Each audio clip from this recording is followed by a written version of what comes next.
വീണ്ടും തെരഞ്ഞെടുപ്പ് അവലോകനത്തിലേക്കാണ് പോകുന്നത്. കാരണം ഓരോ ദിവസവും പുതുതായി കിടക്കുകയാണ്. അതുകൊണ്ട് പക്ഷേ ഇത് വലിയ വലിയ രസകരമാണ് കേട്ടോ. കാരണം നല്ല ഏറ്റവും വലിയ രസം എന്താ അറിയും, 100 സീറ്റ് കിട്ടുമെന്ന് പറഞ്ഞിട്ട് UDF-കാർ ഈ ഇടത് സൈബർ കാൻഡിലിൻ്റെ ഈ ചാനലുകളുടെ ഒരു തിരിമറിക്കിടയിൽപ്പെട്ട് അവർക്കിപ്പം ഒന്നും കിട്ടത്തില്ലാത്ത അവസ്ഥയിലാണ് അവർ വിചാരിച്ചിരിക്കുന്നത്.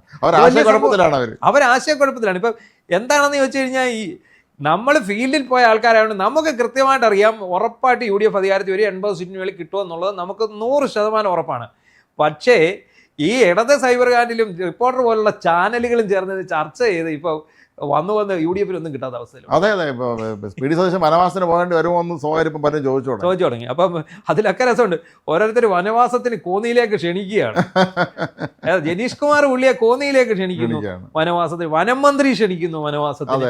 ഇത് ഈ വനവാസം എന്ന് പറഞ്ഞാൽ എന്താണെന്നാണ് ഇവർ വിചാരിച്ചിരിക്കുന്നത്? ഇത് ഏതാണ്ട് 90 സീറ്റ് കിട്ടുമെന്നൊക്കെയാണ് ഇപ്പോൾ ഇടതു മുന്നണിക്ക് കിട്ടുമെന്നാണ് LDF നേതാക്കന്മാരൊക്കെ പറയുന്നത്, പുറമേ പറയുന്നത്. പക്ഷേ വേറെ രസമുണ്ട്, ജില്ല തിരിച്ചുള്ള അവലോകനത്തിൽ ഇതില്ല, ഒന്നുമില്ല.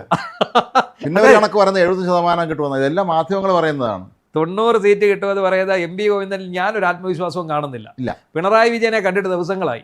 അദ്ദേഹം ചികിത്സയ്ക്ക് പോവാ, അമേരിക്കയ്ക്ക് വീണ്ടും പോവാണ്, കുടുംബസമേതം പോവാണ്. ഈ ഇലക്ഷൻ പിന്നെ എന്താ അടുത്ത ഭരണം ഒഴിയുന്നതിന് മുമ്പ് തിരിച്ചു വരുമായിരിക്കും. മാത്രമല്ല പേരക്കുട്ടിക്ക് സ്കൂൾ അടയ്ക്കുന്ന സമയം കൂടെയാണ്, വെക്കേഷനൊക്കെ ആയിട്ട് അവർ അമേരിക്കയ്ക്ക് പോകും. അപ്പം അതിനകത്തെ രസം എന്താണെന്ന് ചോദിച്ചാൽ, ഇവർ പറയുന്നത് 90 സീറ്റ് പറയുന്നുണ്ട്. പക്ഷേ ഇവരുടെ ജില്ലാതല അവലോകനങ്ങൾ ഇങ്ങോട്ട് എടുക്കുമ്പോൾ അവിടെ ബുദ്ധിമുട്ടാണ്, ഇവിടെ ബുദ്ധിമുട്ട്. ഇപ്പം ഈ പിന്നെ എന്തിനാണ് തിരുവനന്തപുരം ജില്ലയിൽ പോലും നമ്മൾ സർവേക്ക് പോയ സ്ഥലത്ത് പോലും നമ്മൾ LDF പലയിടത്തും ലീഡ് ഉണ്ടാകും എന്ന് നമ്മൾ കരുതിയിരുന്ന ചില സ്ഥലങ്ങളിൽ പോലും അങ്ങനെ അല്ല എന്നാണ് ഇപ്പോൾ പാർട്ടിയുടെ ഒരു വിലയിരുത്തൽ എന്നാണ് പറയപ്പെടുന്നത്. ഇത് തന്നെയാണ് നമ്മൾ അത്ഭുതപ്പെടുന്ന ഒരു കാര്യം. ആലപ്പുഴയിലും പത്തനംതിട്ടയിലും ഇടുക്കിയിലും ഇത് തന്നെയാണ്. അതെ, ആലപ്പുഴയിലും ഇപ്പം അവർ പറയുന്നത് സലാം ജയിക്കുന്ന കാര്യം കഷ്ടമാണ്. സുധാകരൻ ജയിക്കും, 5000 വോട്ടെങ്കിലും ജയിക്കുമെന്നൊക്കെ. കാരണം 5000 ഒന്നുമല്ല, സുധാകരൻ അതിന് വേണ്ടി ജയിക്കും. എന്താണെന്നറിയോ, യഥാർത്ഥ കമ്മ്യൂണിസ്റ്റുകാർ ഇത്തവണ പിണറായി വിജയൻ്റെ മോന്ത കാരണം ആരും വോട്ട് ചെയ്തിട്ടില്ല. യഥാർത്ഥ കമ്മ്യൂണിസ്റ്റുകാർ ആരും വോട്ട് ചെയ്തിട്ടില്ല. കാരണം യഥാർത്ഥ കമ്മ്യൂണിസ്റ്റുകാർ പറഞ്ഞത് എന്താണെന്നറിയോ, ഞങ്ങൾക്ക് ഈ പാർട്ടി ഇവിടെ വേണം. ഈ തവണ കൂടെ അധികാരത്തിൽ പാർട്ടി വന്നാൽ അതോടുകൂടി ഈ പാർട്ടി ഇവിടെ ഇല്ലാതാകും. നമ്മൾ സർവേക്ക് പോയപ്പോഴും പല ആളുകളും നമ്മളോട് പറഞ്ഞു, ഞങ്ങളൊക്കെ ഭയങ്കര കടുത്ത ഇടതുപക്ഷ അനുഭാവികളാണ്, പക്ഷേ പിണറായി വിജയനൊക്കെ ഞങ്ങൾ വോട്ട് ചെയ്യുന്നില്ല എന്നാണ് പറഞ്ഞത്. ഞങ്ങൾ CPM-ന് തന്നെ വോട്ട് ചെയ്യുന്നില്ല എന്നാണ് അവർ പറഞ്ഞത്. ഇത് ഇപ്പോഴാണ് നമ്മുടെ പല ആൾക്കാരും തിരിച്ചറിയുന്നത്. ഈ ബോധോദയം വന്ന ആൾക്കാരൊക്കെ ഇത് പറയാൻ തുടങ്ങിയിട്ടുണ്ട്. ഇടത്ത് സൈബർ ഹാൻഡിലുകളിലെ ബോധോദയം വന്ന ആൾക്കാരല്ലേ ഇത് പറയാൻ തുടങ്ങിയിട്ടുണ്ട്. അതെ, അല്ല അത് നമ്മൾ വളരെ വിചിത്രമായ കാര്യം, ഇനിയും ഈ തെരഞ്ഞെടുപ്പിന് എത്ര ശതമാനം പോളിംഗ് ആണെന്നുള്ള റിപ്പോർട്ട് പുറത്തു വന്നിട്ടില്ല. ഇലക്ഷൻ കമ്മീഷൻ്റെ അന്തിമ റിപ്പോർട്ട് വന്നിട്ടില്ല എന്ന് മാത്രമല്ല, VD സതീശൻ പരാതി കൊടുത്തു. അതെ, നിങ്ങൾ എന്ത് കാണിച്ചുകൊണ്ടിരിക്കുകയാണെന്നാണ് അവർ. സാധാരണഗതിയിൽ ഈ ഇലക്ഷൻ നടക്കുന്ന ദിവസം രാത്രി വൈകി എങ്കിലും അത് വരും, പിന്നെ രാവിലെ എങ്കിലും വരും, ഇത്ര ശതമാനമാണ് പോളിംഗ് രേഖപ്പെടുത്തുന്നത്. ഇപ്പോൾ ഇത് ഇലക്ഷൻ കഴിഞ്ഞ് ഇത്ര ദിവസമായില്ലേ, ഔദ്യോഗിക അറിയിപ്പായിട്ട് വന്നിട്ടില്ല. ഏകദേശം അന്തിമമല്ല എന്ന് പറഞ്ഞാൽ വന്നിരിക്കുന്നത്. അപ്പോഴും സ്ത്രീകൾ കൂടുതൽ വോട്ട് ചെയ്തിട്ടുണ്ട്. 78% ആണ് നിലവിലുള്ളത്. അത് എത്ര ആണെന്നുള്ളത് 80 വരുമോ അതോ 79 വരുമോ എന്നുള്ളതിനെ കുറിച്ച് നമുക്ക് അറിയില്ല. ബാക്കി എല്ലാം കൂടി വരണം. എന്തായാലും പോളിംഗ് പ്രോസസ് പ്രക്രിയ കംപ്ലീറ്റ് ആയിട്ടുണ്ട്. അതായിട്ടുണ്ട്. അപ്പോൾ നമ്മൾ പറഞ്ഞു വന്നത് എന്താണെന്ന് ചോദിച്ചാൽ, CPM-ന് എന്താണ് അനുകൂല ഘടകം? ഈ 90 സീറ്റ് പറയാൻ ഇവർക്ക് എന്തായാലും അനുകൂല ഘടകമാണ്. ആരോ പറഞ്ഞല്ലോ, പരാജയത്തിൻ്റെ തൊട്ട് മുമ്പ് വരെ ഇത്തരം ആത്മവിശ്വാസം നല്ലതാണെന്ന് പറയാം. അത് സിനിമയിലെ കഥാപാത്രം അതുപോലെ ആയിരിക്കാം. ഇവര് പറയുന്നത് വികസനം. ഇപ്പം കഴിഞ്ഞ ദിവസം ഡോക്ടർ B അശോക് ഏതോ ചാനൽ ചർച്ചയിൽ പറയുന്നതായിട്ട്, എന്താ ഈ പറയുന്ന റോഡും തോടും വികസനം, അത് കടമെടുത്തുണ്ടാക്കിയ വികസനമാണ്. മുഴുവൻ കടമാണ്. ഇത് ഈ കടം എവിടെ കൊണ്ട് അടയ്ക്കും? എത്ര കോടി രൂപയുടെ കടമുണ്ട്? ഇപ്പോൾ കേരളത്തിൻ്റെ പൊതുകടം എത്ര കോടി രൂപ? നമ്മൾ കേരളീയർ പലരും കടമെടുത്ത് വീട് വയ്ക്കുമ്പോൾ വലിയ വില കൂടി കാർ വാങ്ങിക്കും പോലെയാണ്. അതാ, പിന്നെ തിരിച്ചടയ്ക്കുക എന്നുള്ളത് ബാധ്യതയാണ്. അവസാനം കേരളം ഒന്നാകെ ജപ്തി ചെയ്തുകൊണ്ട് പോകുന്ന ഒരവസ്ഥയിലേക്ക് വരുന്ന അടുത്ത് UDF വരികയാണെങ്കിൽ അവരുടെ അവസ്ഥ ഒന്ന് ആലോചിച്ച് നോക്കുക. അവർ നെട്ടോട്ടോടെ പൈസയ്ക്ക്. ഇത് മുമ്പ് നമ്മൾ കഴിഞ്ഞ ദിവസമാണെന്ന് തോന്നുന്നു, നമ്മൾ ഏതോ ഒരു ചർച്ചയിൽ നമ്മൾ സംസാരിച്ചതാണ്. 4000 കോടി ഉണ്ടെന്ന് മന്ത്രി പറഞ്ഞത്. 4000 കോടി രൂപ ഖജനാവിലുണ്ടെന്ന് മന്ത്രി പറഞ്ഞിരിക്കുകയാണ്. ആരുടെ പൈസയാ? വാട്ടർ അതോറിറ്റിയുടെ പൈസയാ. അതാർക്കുള്ള പൈസയാ? പൈപ്പ് ഇട്ടാനുള്ള പൈസയാണ്. അതായത് ജൽജീവൻ മിഷൻ പദ്ധതി പ്രകാരം റോഡ് നീളെ പൈപ്പ് ഇട്ട് വെട്ടിക്കുഴിച്ച് പൈപ്പ് കണക്ഷൻ കൊടുത്ത കരാറുകാർക്ക് കൊടുക്കാനുള്ള പൈസയാണ്. മാത്രമല്ല, ഇവർ പണ്ട് കേന്ദ്രാവിഷ്കൃത പദ്ധതികളുടെ പേര് മാറ്റുന്നൊരു പരിപാടി ഉണ്ടായിരുന്നു. കേന്ദ്രത്തിൽ നിന്ന് ഒരു പേരിട്ട് വരും, ഇവിടെ വരുമ്പോൾ പേരെ മാറ്റി ഇവിടുത്തെ CPM നേതാവിൻ്റെ പേരിൽ അങ്ങ് നടപ്പില്ല. ശരിക്കുറി അത് നടന്നില്ലല്ലോ. ആതുരാലയങ്ങൾക്കെല്ലാം ഇത് ഇട്ടെങ്കിലേ ചെയ്യാൻ പറ്റുള്ളൂ. എൻ്റെ പാർട്ടി ചെയ്യുമെന്ന് പറഞ്ഞാൽ പുറകെ കൂടെ പോയി ഒപ്പിട്ട് കൊടുത്തു. അതാണ് ഇവിടെ നടക്കുന്നത്. അപ്പോൾ നമ്മൾ ഈ പറഞ്ഞു വന്നത്, ഈ 90 സീറ്റ് കിട്ടാനുള്ള CPM-ന്റെ ഒരു പറച്ചിൽ എന്താണെന്ന് വെച്ചാൽ ഞങ്ങൾ വികസനം കൊണ്ടുവന്നു എന്നുള്ളത്. വികസനം എല്ലാ കാലത്തും ഉണ്ടാകാറുണ്ട്, അത് സംഭവിക്കുന്നതാണ്. ഈ വികസനത്തിനെല്ലാം അടിത്തറയിട്ട പാവപ്പെട്ട ഉമ്മൻചാണ്ടിയെ ഇവരാരും ഓർക്കുന്നില്ല. ക്രെഡിറ്റ് എല്ലാം സ്വയം അന്ന് ഉമ്മൻചാണ്ടി പദ്ധതി കൊണ്ടുവരുമ്പോൾ അതിനെ എതിർക്കുകയും അല്ലെങ്കിൽ കർണാടകം കൊണ്ടുവരുമ്പോൾ അതിനെ എതിർക്കുകയും പിന്നീട് അതെല്ലാം തന്നെ സ്വന്തം ക്രെഡിറ്റിലേക്ക് വരുത്തുകയും ചെയ്യുക. പറഞ്ഞ 2016 കേരളം ഉണ്ടായതെന്നാണ് പറയുന്നത്. അതാണ് ഇവർ പറയുന്നത്. 2016 മുമ്പ് കേരളം ഇല്ല, നേരെ ഇടതുപക്ഷ സർക്കാരുകളും ഇല്ല, വലതുപക്ഷ സർക്കാരും. 2016 അതുവരെ ഇരുണ്ട കാലഘട്ടത്തിൽ, മധ്യകാലഘട്ടത്തെയാണ് ഇരുണ്ട കാലഘട്ടം എന്ന് പറയുന്നത്. അറിയാമല്ലോ, ഒരു ഹിസ്റ്ററി അല്ലയോ നമുക്കറിയാം. അതിനുശേഷം വന്ന നവോത്ഥാന പിരീഡാണ്. അങ്ങനെയാണ് ചരിത്രത്തിന്റെ സംഭവ വികാസങ്ങൾ എന്താ 14 മുതൽ 16 നൂറ്റാണ്ട് വരെ ഇരുണ്ട യുഗം എന്നറിയപ്പെടും. ചില ആളുകൾ 2000 ആണ്ടിന് ശേഷം മലയാള സിനിമ ഉണ്ടായെന്ന് ചിന്തിക്കുന്നതെന്ന് പറഞ്ഞ പോലെയാണ്. അപ്പൊ ആ ഇരുണ്ട യുഗത്തിന് ശേഷമാണ് റെനൈസൻസ് മൂവ്മെന്റ് ഉണ്ടാകുന്നത്. അതായത് മധ്യ യൂറോപ്പിലും ഏഷ്യയിലും എല്ലാം നവോത്ഥാന കാലഘട്ടം എന്ന് പറയുന്നത് 16-ാം നൂറ്റാണ്ട്. അതുവരെ അതിനെ ഇരുണ്ട യുഗം എന്ന് പറയുന്നു.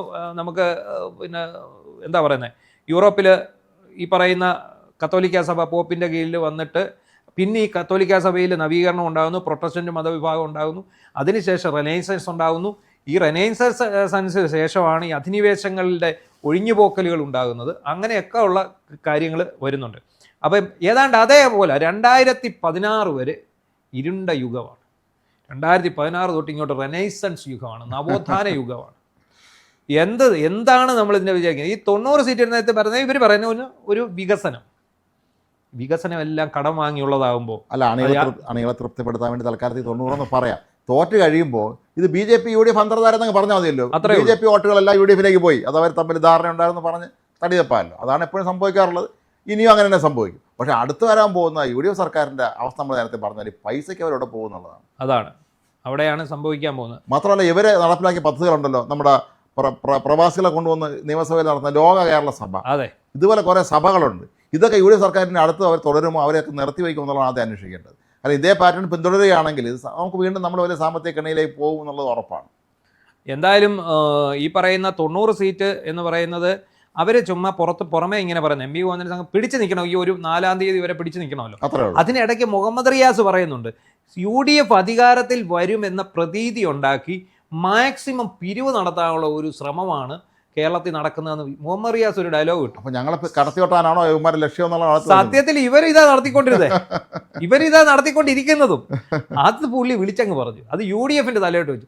ഇവർ നടത്തുന്നത് എന്തോ അത് നേരെ തിരിച്ചു ഇവരെ പലരെയും സംബന്ധിച്ച് അധികാരത്തിൽ അതിനോട് ജീവിക്കാൻ പറ്റില്ല. പിണറായി വിജയൻ ഒട്ടും പറ്റില്ല. പിണറായി വിജയന് ഈ കരിമ്പൂച്ചകളുടെയും 40 വണ്ടികളുടെയും പിന്നെ 400 പോലീസുകാരുടെയും സുരക്ഷയില്ലാതെ എങ്ങും സഞ്ചരിക്കാൻ കഴിയില്ല. അപ്പോൾ നമ്മളൊരു സുഹൃത്ത് പണ്ട് അസംബ്ലിയിൽ ജോലി ചെയ്ത് നമ്മളൊരു ചേട്ടൻ പണ്ട് പറഞ്ഞൊരു രസകരമായ കഥയുണ്ട്. അത് പറഞ്ഞൊക്കെ അവസാനിപ്പിക്കും. അദ്ദേഹം ഒരിക്കൽ ഈ 70-80 മുമ്പ് സ്പീക്കറായിരുന്ന ഒരാൾ സഭയിൽ അദ്ദേഹം MLA ഇരിക്കുന്നുണ്ട്. സഭയിൽ വലിയ ബഹളം നടക്കുന്ന സമയത്ത് അദ്ദേഹം അറിയാതെ ഓർഡർ എന്ന് പറഞ്ഞു എന്നാണ്. സ്പീക്കറാണല്ലേ ഓർഡർ പറയുന്നത്.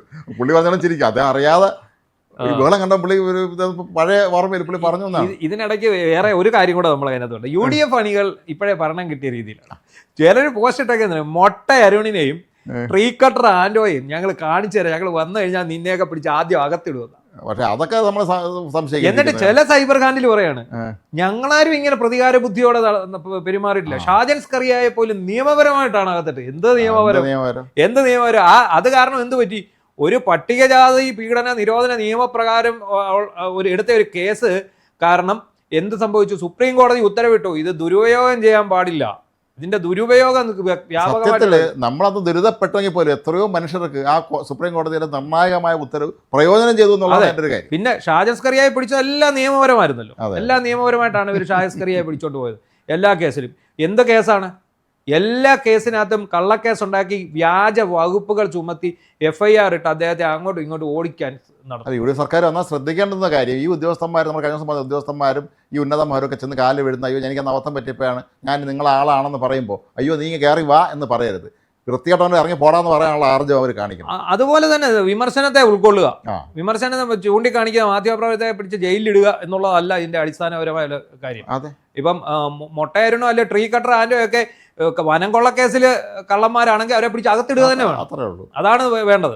അല്ലാതെ ഇപ്പോഴും ഭരണം കിട്ടുന്നതിന് മുമ്പ് UDF ഭരണം കിട്ടിയ ലഹരിയിൽ ഭരണം കിട്ടിയതുപോലെ പെരുമാറേണ്ട കാര്യമൊന്നുമില്ല. ഭരണം കിട്ടട്ടെ, മുന്നോട്ട് വരട്ടെ. എന്തായാലും ഇവിടെ ജനങ്ങൾ എന്തായാലും ഇതിൽ വളരെ ആകാംക്ഷയോടെ കാത്തിരിക്കുകയാണ്. അവകാശവാദങ്ങളൊക്കെ മെയ് 4 വരെ മാത്രം.